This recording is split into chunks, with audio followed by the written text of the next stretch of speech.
Right now, scientists have actual footage of a human brain dying, and what it shows should not be possible. For 3 whole minutes after the heart stops, the brain does not shut off, it erupts. It fires harder than it does when you are wide awake. And the only reason we have this footage is because one old man fell down and hit his head. Here is the part nobody tells you. Nobody set out to record a dying brain. You are not allowed to just wait for someone to die with wires on their head. But in 2022, an 87-year-old man fell. He was rushed in and doctors wired his skull up to watch for seizures. Then, in the middle of that recording, his heart stopped. For the first time ever, a machine was watching a human brain at the exact moment of death, 15 minutes of it, by pure accident. And when the scientists looked at the final moments, they froze. Because right around that last heartbeat, a storm lit up. A burst of activity called gamma waves. The exact same waves your brain makes when you are remembering something or dreaming. The brain wasn't fading. It was replaying something. Keep that word in mind. Replaying, because it gets so much stranger. Everyone assumes death is a slow fade to black. The data says the opposite. Back in 2013, a team at the University of Michigan wired up rats and stopped their hearts, and for about 30 seconds after death, the brains didn't quiet down. They screamed. The connection between brain regions jumped to more than twice what it was while the animal was awake and alive. Let that sink in. For a few seconds after clinical death, the brain may be more conscious than it is right now. But here's the detail that flips the whole timeline. In one version of that experiment, the surge started before the heart fully stopped. The replay didn't wait for death. It began while the body was still dying. So the big question, the one I want you to hold on to, is this. Does everyone get this replay, or only certain people? Because the answer is not what you would expect. And we are getting to it. Now, what does the replay actually feel like from the inside?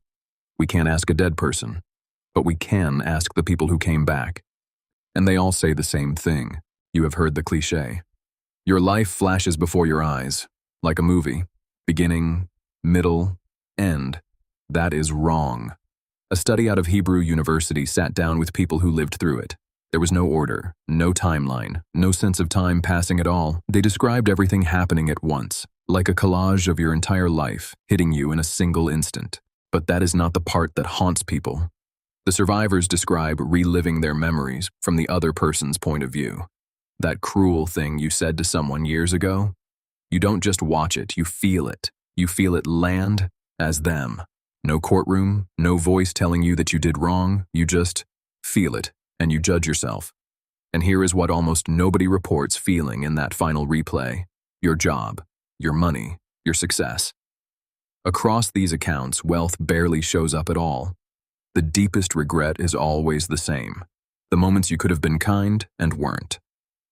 Now, you might be thinking, this is just internet stuff, modern hype. It isn't. Go back to 1791. A British naval officer named Francis Beaufort nearly drowned. Afterward, he wrote that his thoughts rushed back with a speed he could not even describe. Over 230 years ago, the same replay, long before we had a single machine to measure it. And remember those gamma waves? The dying signature?